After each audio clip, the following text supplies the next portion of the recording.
বিদেশের মাটিতে স্বাধীনতা দিবসের সকাল যেন এক অন্যরকম আবেগে ভরা। দূরে থাকলেও ভোরের প্রথম আলোয় যখন আমরা একসাথে জড়ো হই তখন মনে হয় দেশ আমাদের ভিতরেই বেঁচে আছে। নমস্কার, আমি অরিজিতা, সুইডেন থেকে আজ একটি ছোট্ট মিনি ব্লগ নিয়ে স্বাধীনতা দিবসের দিনের সকালের ভিডিওটা আজ আপনাদের সাথে অনেক দিন পর শেয়ার করছি। মাঝে কিছু সমস্যার জন্যে আমি এডিটিং করে উঠতে পারিনি, তাই আজকে আপনাদের সাথে ভাবলাম এই সুন্দর দিনের সকালটা শেয়ার করি।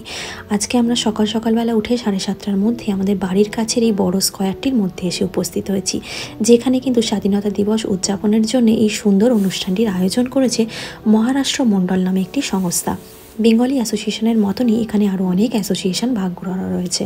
সেখানে সাউথ ইন্ডিয়ান, নর্থ ইন্ডিয়ান এবং তাছাড়াও আমাদের কলকাতার অনেক বসবাস করা মানুষজনও কিন্তু ছোট ছোট বাচ্চাদেরকে রঙিন পোশাকে সজ্জিত করে উপস্থিত হয়েছেন সকাল। আর আপনাদের সাথে এই মুহূর্তটা শেয়ার করে নিতে পেরে আমি ভীষণ আনন্দ পাচ্ছি। দেশ আমাদের ভিতরেই কিন্তু বেঁচে থাকে। নির্দিষ্ট স্থানে দাঁড়িয়ে যখন আমরা পতাকা উত্তোলন করি, বুকের ভিতরে এক অদ্ভুত শিহরণ জেগে ওঠে। এই যেন দূর দেশে থেকেও মাতৃভূমিকে ছুঁয়ে ফেলার এক অনন্য মুহূর্ত। আর সেই পতাকার দিকে তাকিয়ে গলা ভরে যখন আমরা জাতীয় সঙ্গীত গাই, তখন আমাদের চোখে অজান্তেই এসে যায় অদ্ভুত জল। কারণ তখন মনে হয় আমরা সবাই মিলে এক সুরে, এক হৃদয়, এক দেশ প্রেমে বাঁধা। এই ছোট্ট আয়োজন শুধু অনুষ্ঠান নয়, বরং আমাদের অদৃশ্য শিকড়ের টান, যা বিদেশের ব্যস্ত জীবনেও আমাদের দেশকে ভুলতে দেয় না।